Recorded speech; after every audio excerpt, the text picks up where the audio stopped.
Welcome to the Channel English Epics. Trent Davis, as usual on a weekday during his lunch break, was jogging in the park.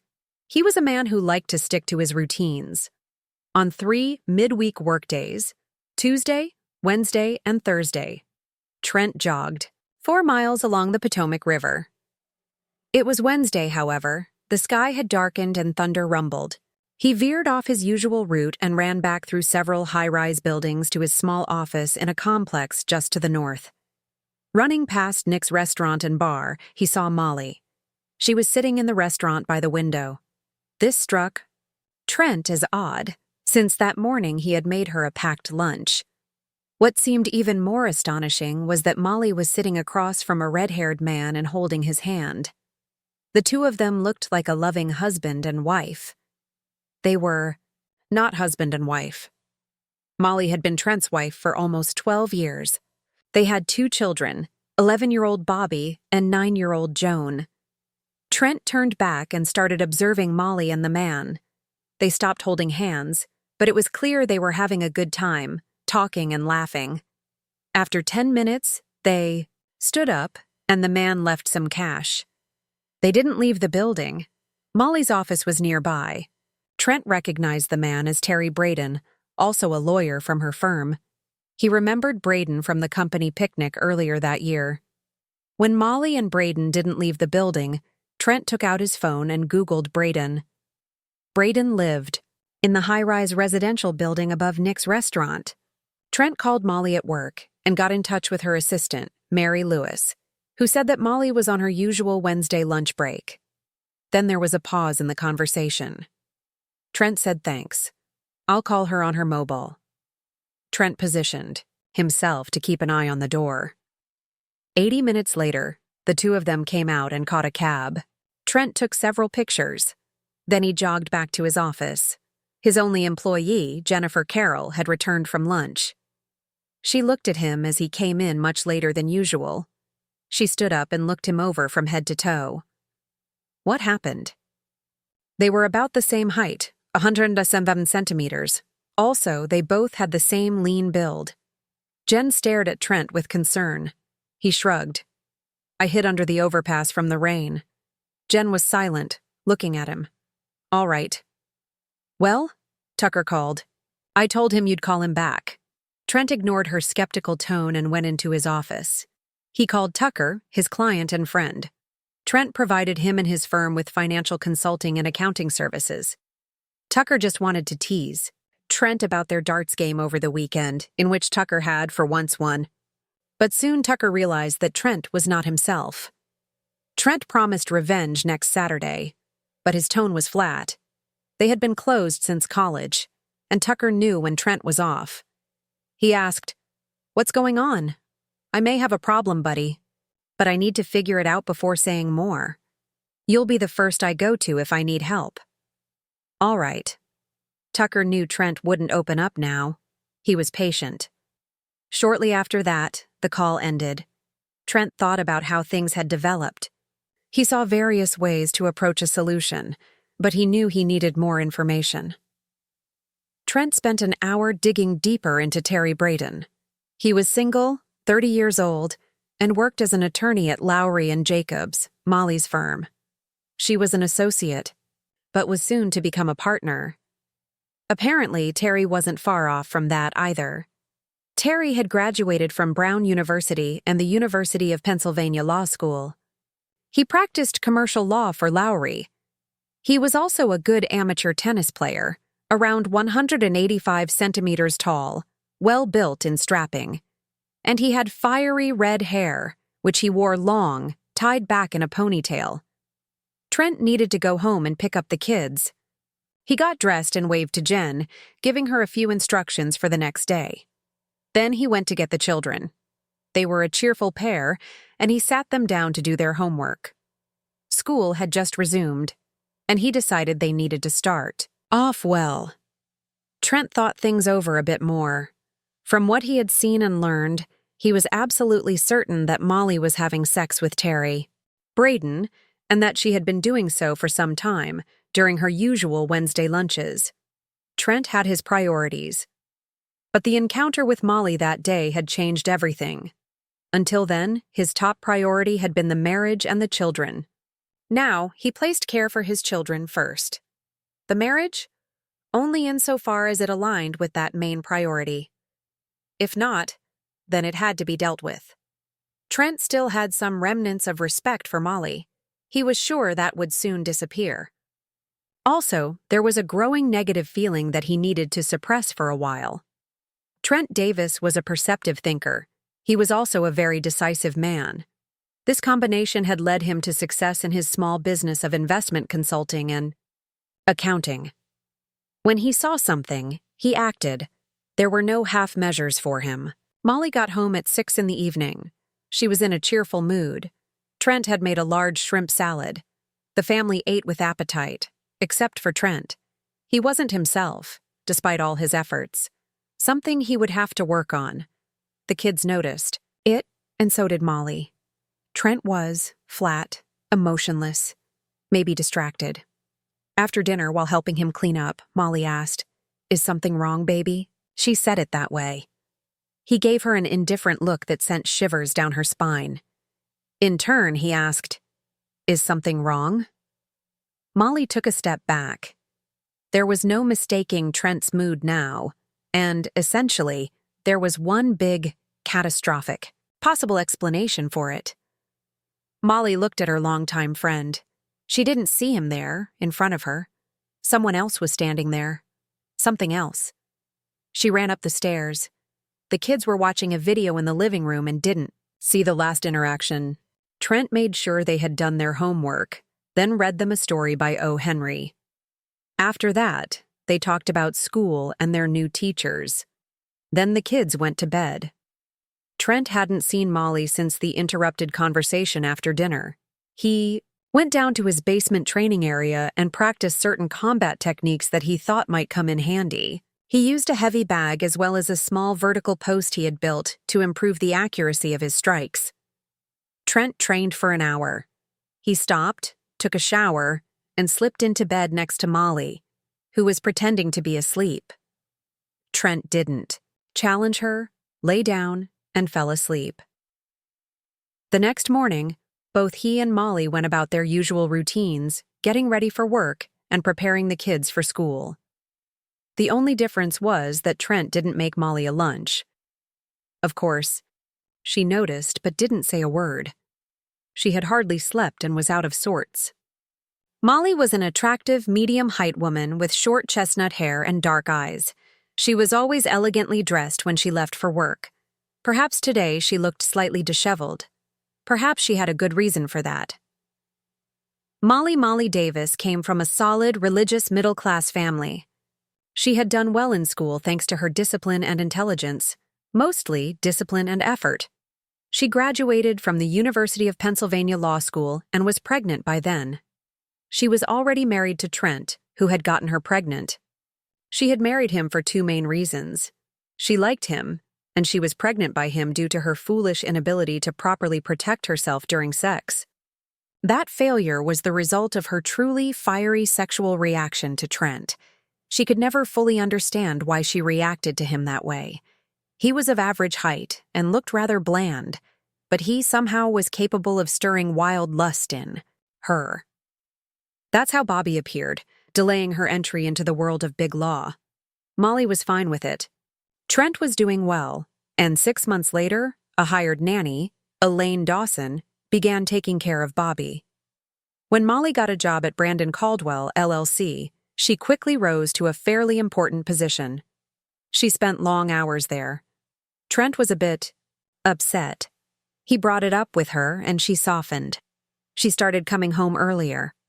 Her lustful reaction to Trent led her to want to spend more time with him. She got pregnant again. It wasn't an accident. They both wanted another child, and Molly thought that having a second and final child would be better for her career. Joan was born, and 6 months later, Molly returned to work full-time. Now Molly was about to become a partner at her firm. She was proud of that. She was not proud of her relationship with her colleague, Terry Braden. But what could she do? She had fallen in love.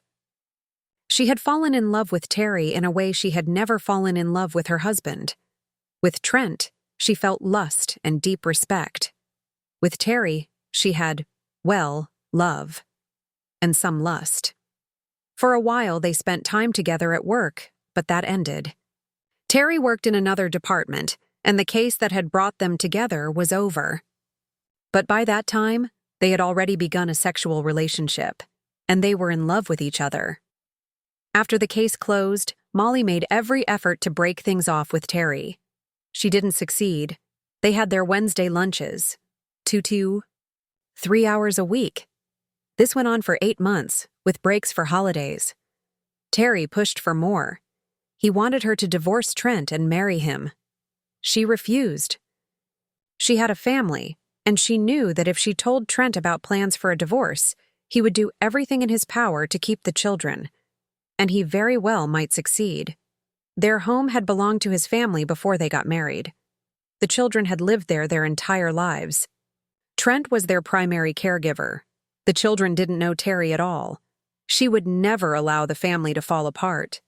Besides, even if she could keep the kids after breaking up with Trent and marrying Terry, the children would suffer. And, so, the Wednesday lunches. She looked forward to them mostly because of the chance to talk with Terry. The sex was routine. Truth be told, the sex had cooled off a bit. That hadn't happened in her marriage. Trent always rocked her world, and he was always ready. But now it seemed to her that Trent must have found out about her relationship with Terry. She couldn't figure out how, but there was no other explanation for the icy coldness. She was very frightened. But Trent said nothing, and she wasn't going to bring it up. This was one of those times when open marital communication would not lead to a good outcome. She talked about all this with Terry. Terry was adamant that it was time for her to tell Trent. She was equally firm in her refusal. A stalemate, she told Terry they had to stop their Wednesday meetings. Maybe they could still meet for sex from time to time somewhere. They could still talk and see each other at work. In the 6 weeks since Trent's cold behavior began, Terry and Molly had met for sex twice. Once when they had to go to New York to appear in court, and once when they snuck away during a corporate lunch when Trent was supposed to be in Atlanta. Trent was aware of both of those encounters. He had asked his friend Tucker for a favor. Tucker knew someone at Molly's firm. And, of course, neither event was a secret. Trent didn't need photos or audio. He just needed to know that sex had happened. Trent knew that his stoic attitude toward Molly had made her uneasy. He kicked himself for not being able to hide his contempt. After that first week, he gradually returned to the marriage. He knew that Molly had cooled Terry's ardor. He kept an eye on her on Wednesdays. When he called her office the following week, she was there at her desk. She also knew why he was calling. They had an insignificant conversation about the kids' schedule. That call reinforced Molly's very, very cautious approach to Terry. She was heartbroken, but resolute. Trent allowed himself to slowly resume contact with Molly. After making sure she didn't sleep with Terry on Wednesdays, he decided to give it a try, for the sake of the kids. For a while, everything went well. But the New York trip was on Molly's schedule. Trent took steps to see what would happen, and he saw that Molly spent the night in Terry's hotel room. Trent took a few more steps, nothing that committed him to any particular course of action. And when Molly came back from New York, Trent became a ghost on an emotional level. He barely spoke to her and spent a whole week sleeping on the couch in his office. But they never talked about it. Molly was furious. Trent could see that, but she couldn't afford to start a discussion. 3 weeks later, Trent went to Atlanta. And Molly slept with Terry when they snuck away from an award ceremony. And once again, Trent knew. Molly knew he might find out. But so what? Terry was in love with Molly, and he knew that Molly reciprocated his feelings. More than she loved her husband, but not more than she loved her family. He thought about simply telling Trent about the affair with Molly. He could be straightforward, or he could inform Trent in some secretive way. But he decided against it, letting events run their course. He was confident in Molly's love, and in that, he was right. When they snuck away from the lunch, Molly wasn't really trying to hide it from other people at the firm anymore. It was different from the trip to New York, where she had tried to sneak around unnoticed, and she had been very alarmed when Trent somehow seemed to find out anyway. Terry felt he was making progress toward his goal, breaking up her family and marrying her, the love of his life.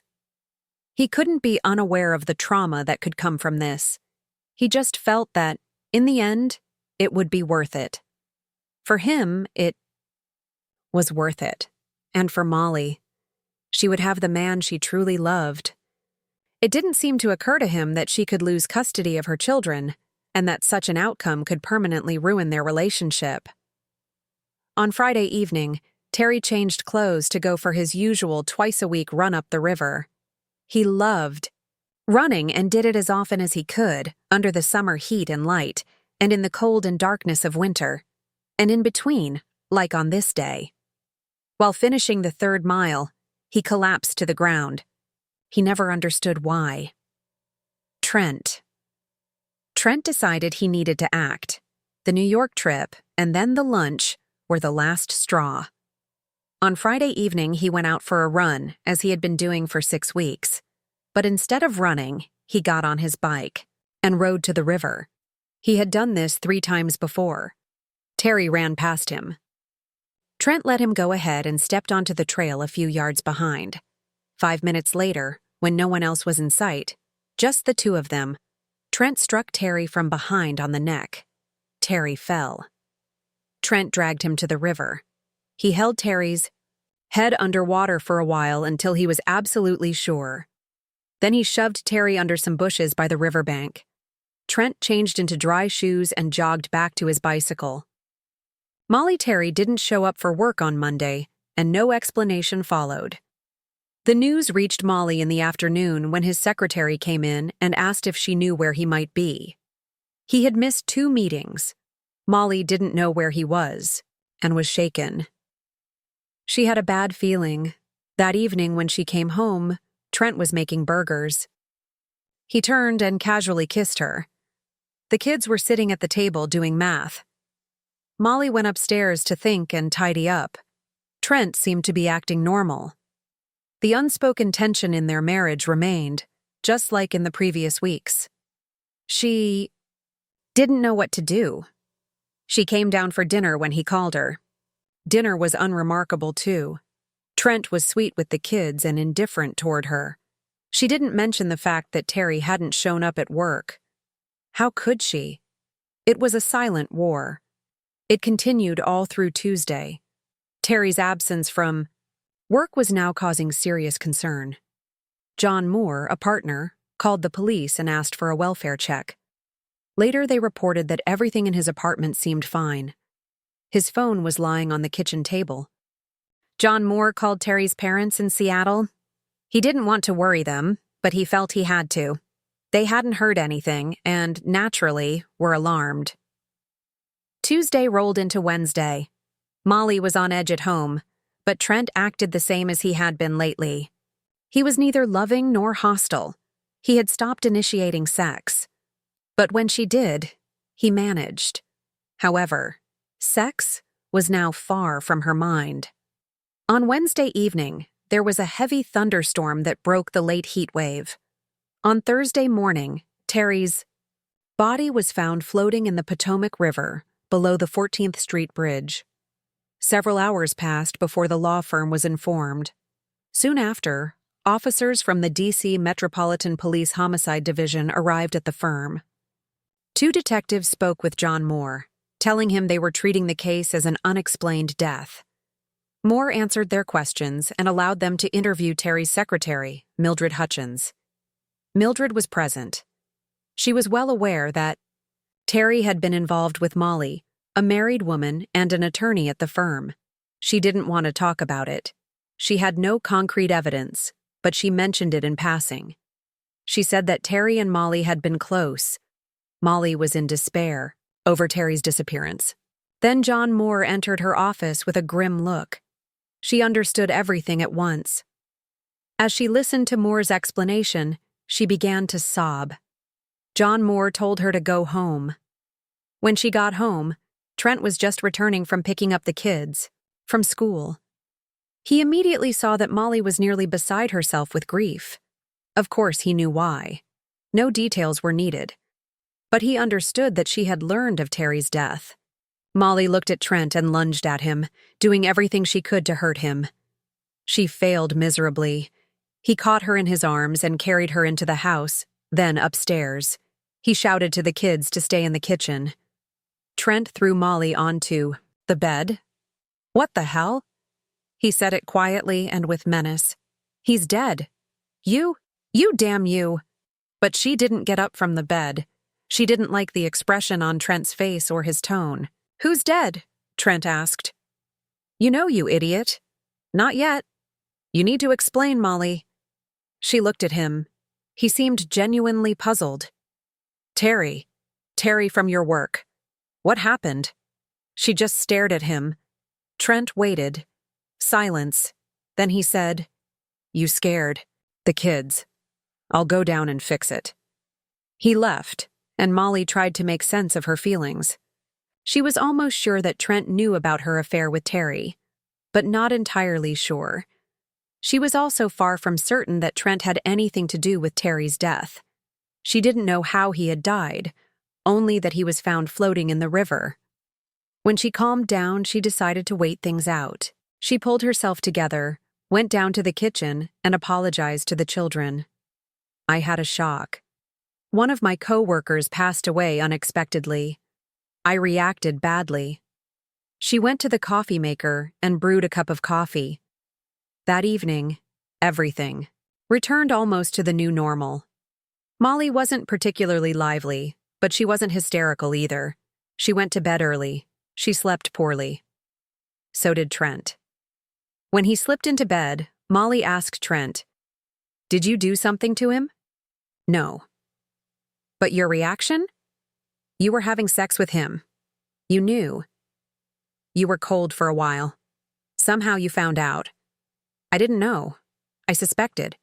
You changed. And my reaction was, well, to freeze you out.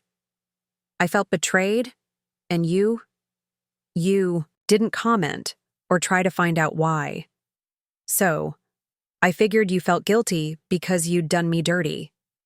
The next day, she went to work, even though she had time off if she wanted it. John Moore had written to her that she could take as much time as you need, but Molly threw herself into her work. It was the only way forward she could see. Still, she caught herself wondering about miracles. Maybe it wasn't Terry. Maybe. Then she went back to her work. She knew it was Terry, dead in some morgue. Meanwhile, at the DC Medical Examiner's office, the autopsy was completed. The conclusion was accidental drowning. The examiner noted a fractured bone in the upper spine but attributed it to damage sustained during the journey down the river.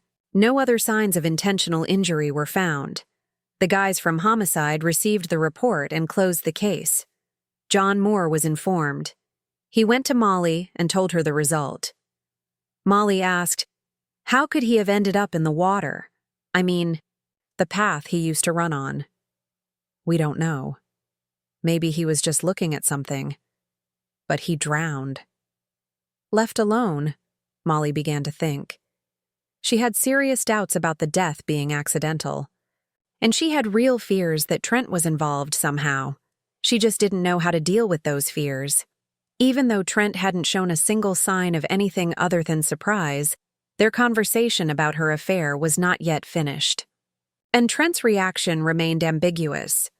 Molly wondered if she was going to lose her husband just like she lost her lover. She wondered if that might even be for the best.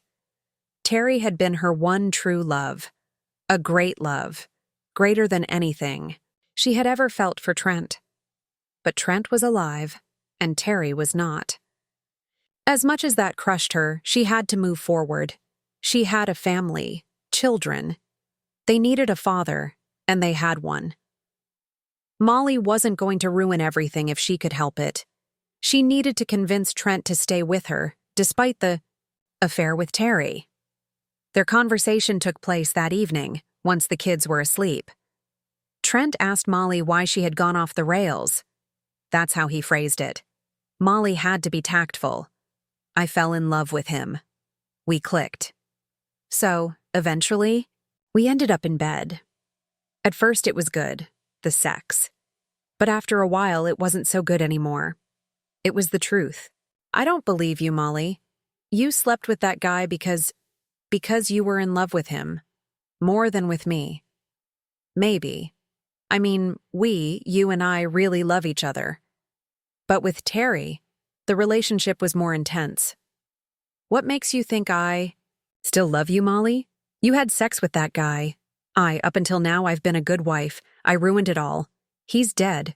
There's no one else for me. Only you. Well, suppose he were alive and well. You'd leave me for him, right? No, he asked. I said, no, because of the kids. Molly looked away. Eventually, she said, maybe that's true. I'm sorry, Trent. Yeah.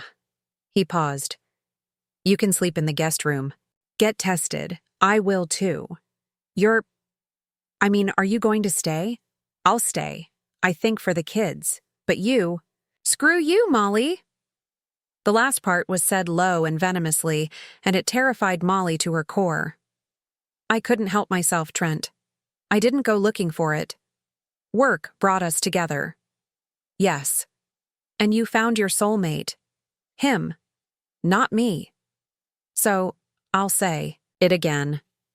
Go to hell, Molly. No longer just low and venomous. White hot. Furious. That night, Molly slept in the guest room. She locked the door. The next day, Saturday, she moved her things into that room. She was panicking, spiraling downward. Of course, there was no help from Trent. The kids noticed and tried to cheer her up. She went on a very long walk and tried to figure out what to do next. She was afraid of Trent, at least in his current state. In all the time they'd been together, she had never thought he could be cruel or mean. This was a new side of him. It made her think again about what he might have been capable of if he had known about her affair with Terry. If he had discovered it, she didn't reach any firm conclusions, except that she wanted to keep the family life together if things went on as they were. On Sunday, the four of them went for a walk in Shenandoah Park. Molly perked up a bit and lifted her spirits. On the way home, they had dinner at a pizzeria, the memorial service. On Monday at work, Molly was surprised when John Moore came to her office with two people, Terry's parents. Their names were Morris and Doris Braden. John Moore introduced them and stepped out of the office. Molly said, Mr. and Mrs. Braden, I'm sorry for your loss. As I understand it, it's your loss too. Please call me Doris, and call me Morris. You were very close with Terry for a while. Molly decided to take a straightforward approach. Yes, I loved him. But I have a husband and children, so we couldn't be together all the time.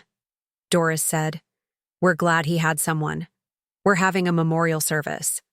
Well, one here and another in San Francisco, where he grew up. We'd be grateful if you would say a few words at least here. Molly was stunned. She sat back down at her desk. If I do that, it'll be awkward.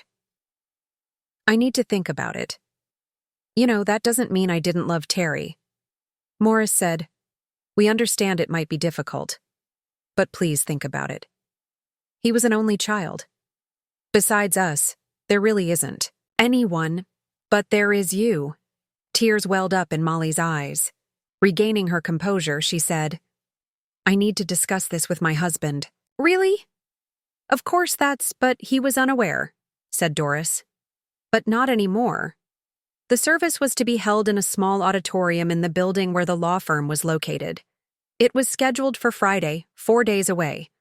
Molly decided to talk to Trent and not try to keep it a secret. Among other things, She considered Trent's obvious ability to find out everything that happened at the firm. After the kids went upstairs, Molly said, "Trent, Terry's parents are in town. I spoke with them. They asked me to speak at his memorial service at the firm this Friday. Trent had expected it. I hope you'll decline. If you speak, it'll only make things even more awkward for me." Oh, Trent. He was someone I loved. The only child of his parents. They asked me, and I feel a certain obligation. An obligation to dear Terry? Not to me, not to the family, to his parents. They asked. I asked. You. I'm your husband, as you may recall. I asked about your obligation to your family, to me, to the kids. Molly went upstairs and went to bed. Of course, she was torn. She tossed and turned. In the end, she decided she had to speak, but would do so only as a close colleague, not as a lover. The next day, she spoke with John Moore and asked him to invite another speaker, maybe two, so she wouldn't stand out as much. He agreed. Molly told Trent about her decision. He laughed. "That's stupid. You'll never be able to do it." "I will. I don't have to acknowledge any sexual relationship. Just close work friends. You'd better change your mind." "No. I've made my decision. I apologize for any embarrassment you might suffer. But you don't even know the people at the firm that well." Yeah, right." He walked away. The memorial service was scheduled for 2 p.m. on Friday. Trent hadn't spoken to Molly since that conversation. Molly knew Trent would find out what she said at the service. She planned to keep things restrained. She was very nervous when the service began. First, because she was sitting up front, next to Terry's parents. And second, because Trent was standing in the back of the room, wearing a blue suit and a red tie. He gave her a small wave when the music started, and a tight-lipped smirk. Molly wondered if he was armed. As the service progressed, 2 other lawyers spoke about Terry and the good work he had done. They praised his sense of humor, sharp mind, and kindness. Then John Moore invited Molly to speak. She was already sobbing uncontrollably. She began by saying that she had grown close to Terry through their work together on the Dawson case. Then she said that he was a kind, hard-working, and overall wonderful person. All the while, tears streamed down her face and her voice trembled. Finally, she choked back a sob and said, "I loved him." John Moore helped her down. When she regained her composure, she saw that Trent was nowhere to be found. As she was leaving the service with Doris and Morris, a young man approached her. He handed her an envelope and took a picture of her. "Mrs. Molly Davis, you've been served." A stunned silence fell over the room. Eventually, Doris said, "I'm so sorry, dear." "Trent?" Trent knew it was cruel. But he believed it was an eye for an eye. One deep humiliation is payback for another. He was home by 3:30, and he understood that, most likely, he wouldn't be able to save the marriage. The exact moment he realized that was when he told the process server to proceed. Until then, he had believed he could save the marriage by removing Terry. That was an act he never would have thought himself capable of, but Terry stood between him and his family life. So, Terry had to go. Now he had to resort to the divorce papers. He wasn't at all sure he would go through with it, but he wasn't going to tolerate her declaring love for that guy in front of all her colleagues, and right in front of him. When she did that, he felt a surge of rage. He nodded to the process server and walked out. He got home just in time to be there when the kids were dropped off. He made them a snack and then let them play video games. Saturday was soccer day for both of them, and he intended to attend every game. He was deeply depressed, but he tried to hide it from them. He made dinner, meatball sliders, salad, and broccoli. Both kids liked broccoli, as long as they could pour ranch dressing on it. The whole time Trent was cooking, he kept wondering whether Molly would even come home. She did.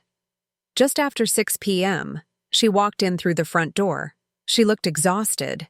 but the kids ran up to her and cheered her up a bit. Trent served dinner at 6:45, and Molly ate with them. She was silent most of the time, but the kids kept chattering. Later that evening, Molly walked into Trent's home office. "Are you really going to divorce me?" She looked grimmed that he looked at her and said, "What choice do I have, Molly? You flaunted your infidelity. I mean, I heard it myself. I didn't mean to do it. I was overwhelmed." Yeah, mourning your beloved. The love of your life, Molly. "I told you this would happen. I thought I had it under control. I was trying. For his parents. Sex." Trent shook his head slightly. "So, what do we do now?" Molly felt empty, and at the same time somehow freed. She paused. "I'd like to resume our marriage. I mean, maybe not like it was before, but if we separate, it will hurt the kids. I really do love you, Trent, just not the way you loved him. Well, the way we started wasn't exactly great when you got pregnant. That's why we got married. Not out of love. And what we had, mostly, was the kids and lust. Though, pretty strong lust." Molly smiled.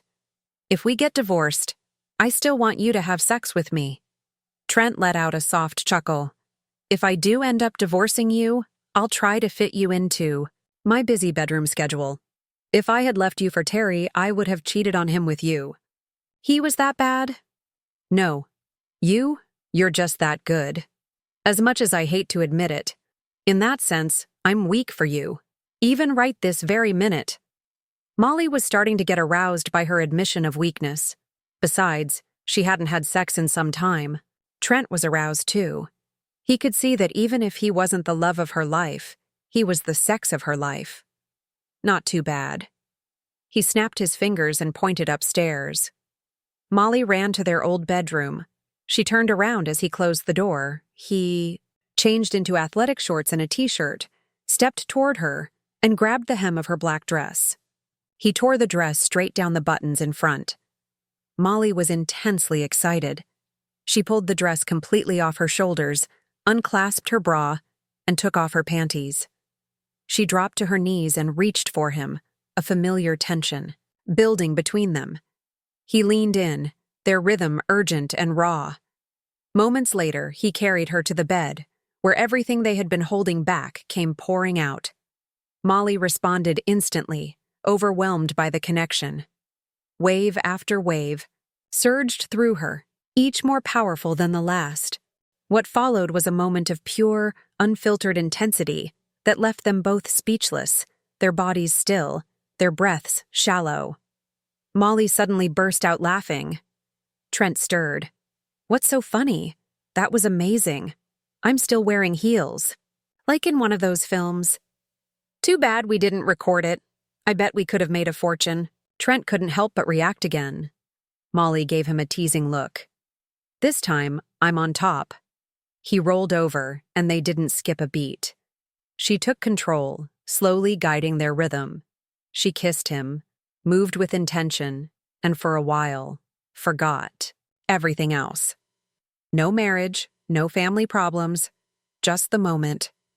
They lost count of how many waves rolled through them before finally collapsing into sleep. No showers, no words, just complete exhaustion. Molly woke up first. With a mischievous smile, she leaned over and surprised Trent in the most pleasant way imaginable. As he stirred and responded, he gently flipped her over, and their passion reignited without a word. He knew exactly what she needed, and she responded to every movement. They didn't worry about morning breath, only about connecting, fully and instinctively. They reached their peak together again, then they cleaned themselves up and went downstairs. Family. Bobby and Joan were eating reheated oatmeal with honey, orange juice.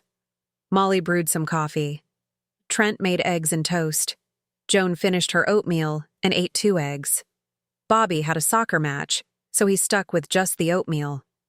Trent quickly got them dressed in their uniforms and shoes. Molly decided to go to the games. She had missed the first 2 and most of the spring matches. She decided to make this Saturday a family day. Bobby played forward and scored the winning goal. Joan was on defense. Her team won too, but barely. Trent could see that Molly was genuinely excited watching it all unfold. Only after the games ended did she fall back into a depressed state. It happened gradually. Trent noticed, and so did the kids. Bobby asked, "What's wrong, Mom? Is it because of your friend?" "Yes. He was so young. It's a tragedy. But I'll cheer up soon. I love watching you two play." Joan said, "Yeah. This is the first time we both won." Molly smiled. "Then I must be your lucky charm." "Well, you should come more often," Bobby smiled. Molly promised she would. They had a late lunch of sandwiches, and the kids went to visit some nearby friends. Molly and Trent looked at each other. "You're still going to sleep with me, right, Trent? But still, it'd be better if we didn't get divorced." "And who else would sleep with you, Molly?" "No one. I'm not doing that anymore, Trent. Never again. How would I know?" "Trent, you are by far the best sex I've ever had. No one else even comes close. I'm not going to fall for some random guy. And I'm not going to sleep with some random guy because I have you. You're my most magical manhood." She walked up to him and gently stroked him. Trent felt like Molly wouldn't be messing with his head, and he was deeply flattered by her. Compliments. Trent paced back and forth hesitantly. Molly grew concerned. "I'll give you a whole pass. You can sleep with someone a few times. That way we'd be even, at least partially." Thinking it over, Trent looked her up and down. "Why would I want any other woman when I have you? I know you want Jennifer. And she's open to it, right?" "Jennifer. We work together 5 days a week. I mean, I do find her attractive, but then pick someone else. I see how women look at you. Pick someone. Maybe it'll help balance things out a little, like I said. I'll think about it. It bothers me that you suggested this." Molly sighed. "I want us to be together, as husband and wife. That way I can have sex with you anytime I want. With you and only you." She sang softly. "Only you can make my dreams come true. No one else can make me climax like you do, the platters." She liked old things. Trent smiled. Trent thought it all through and decided to stay married. After all, that was why he had killed the guy. It would be a shame to let that go to waste. He didn't like thinking about it, about the murder. He had bad dreams, as if he were the one drowning, not Terry. He didn't take Molly up on her haul, pass offer. Sex with some random cutie didn't appeal to him. He had Molly, and sexually she had always been his. Maybe someday he'd meet a woman who could change his mind. But 2 years had passed, and it hadn't happened. Molly had claimed him. Their physical relationship, as before, brought a lot of happiness into other parts of life as well. Trent realized that he was truly in love with his wife. Molly realized it too. Finally, Trent had fallen for her. She made love to him in a way that bent him to her will, and she had a lot of fun doing it. Still, from time to time, Trent would fall into emotional lows. It was because of her affair, and Molly knew it. She could tell when it happened. That's when she'd take him upstairs and pin him to the bed. She knew he was powerless against her, and he always came back to himself. Even so, sometimes Molly would let her hands drop, thinking about Terry. She no longer had any thoughts that Trent had killed Terry. But at times, she felt sad when she thought of poor Terry. She wondered what her life would have been like if he hadn't drowned. Maybe she would have married him. If that had happened, the kids would probably have been worse off, left with Trent as their guardian. Maybe Molly would have had another child. But she would still have been sleeping with Trent. Trent was her sexual husband. When she told Trent that she would have cheated on Terry with him, she hadn't been joking. Her third child very well could have been Trent's too. She knew she would have had both her men. Winner takes all. When she fell into despair, Trent would pick her up and throw her onto the bed. He'd make her beg, and she always did. She'd crawl to him and pleasure him. That always made her feel better. The children grew up and thrived. They went off to college. Joan excelled academically and enrolled a year early. Molly was never again tempted to stray. Trent had been tempted a few times but never gave in. Even though he had that whole pass, too much had happened. Too much water in someone's lungs to risk what he had saved. And their marital sex life never stopped.